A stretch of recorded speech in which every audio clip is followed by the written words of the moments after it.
Here we go. So it's been my pleasure and honor to participate in whatever marginal way with Occupy Dartmouth, which I think is a very significant expression of the student participation in the broader Occupy movement. I think that the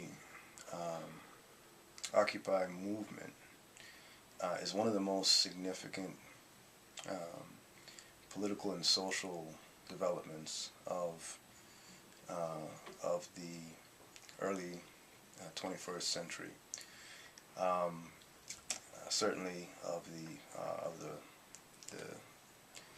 last few years, and really one of the most important developments since the decline of mass social movements in the United States in the aftermath of the civil rights movement and all the various social justice movements that the Black freedom struggle helped spawn. So I think that this is really a tremendously important movement and a tremendously important moment. And it's a moment of outrage. And I think that is significant. And oftentimes people underestimate the political significance of anger. Anger is legitimate, and anger can be quite political.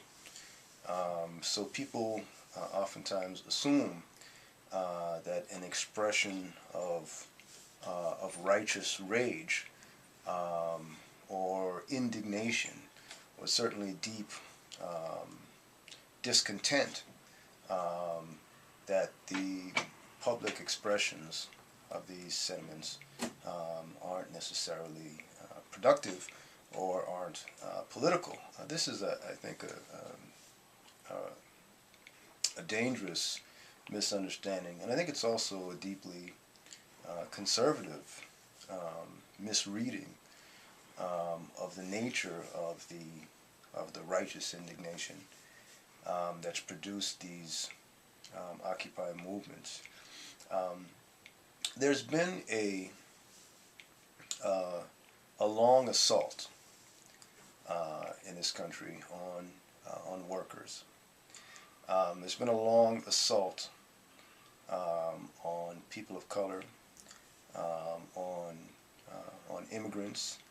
It's been a long assault on homeless people, a long assault on prisoners' rights, a long assault on the idea of a living wage, on the basic right of collective bargaining, a long assault on the essential right of an affordable, decent education for all occupants in this society. And the list goes on and on and on and on.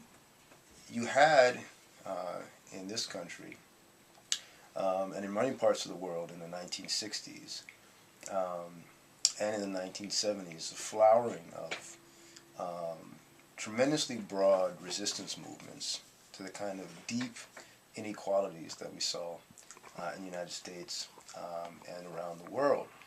And those movements, in many ways, were tremendously successful.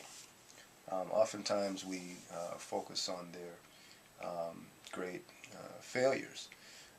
But part of how we can understand their success is the extent to which the system, white supremacy, corporate capitalism, patriarchy, etc., the extent to which the power structure recognized these social movements in the 60s and the 70s as a huge threat, and then responded to them with tremendous violence, suppression, co-optation in some ways.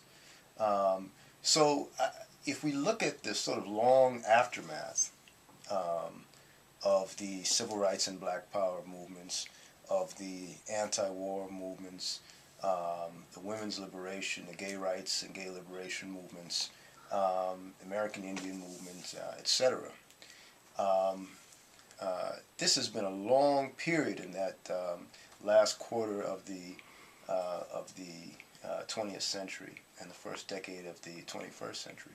It's been a long period of reaction. And when I say reaction, I mean political reaction. I mean a retrograde assault on the basic ideas of equality, equity, and human rights that were reinvigorated as a result of the 1960s movements. To me, one of the fascinating things about the Occupy Dartmouth movement and the involvement of students in general in the Occupy movement is that you guys have learned about the history of the 1960s and 1970s. But it has become almost ancient history, right? And so there is I would say, a widespread respect for example, the civil rights movement.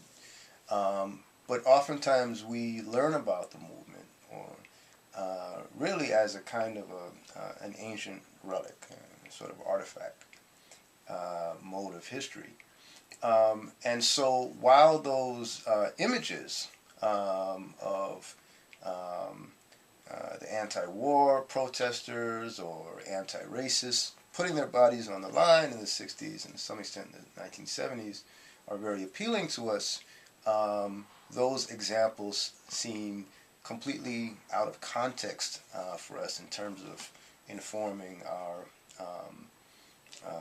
our current capacity to challenge injustice. And so there's a tremendous pressure that young people feel today, and that certainly I sense inside and outside of the classroom and every day as I walk this campus. There's a tremendous pressure to bottle up, to suppress whatever dissent, whatever critical questions, whatever social critiques might be brewing as a result of your natural intelligence, as a result of your education inside and outside of the classroom. There's a huge pressure to remain silent,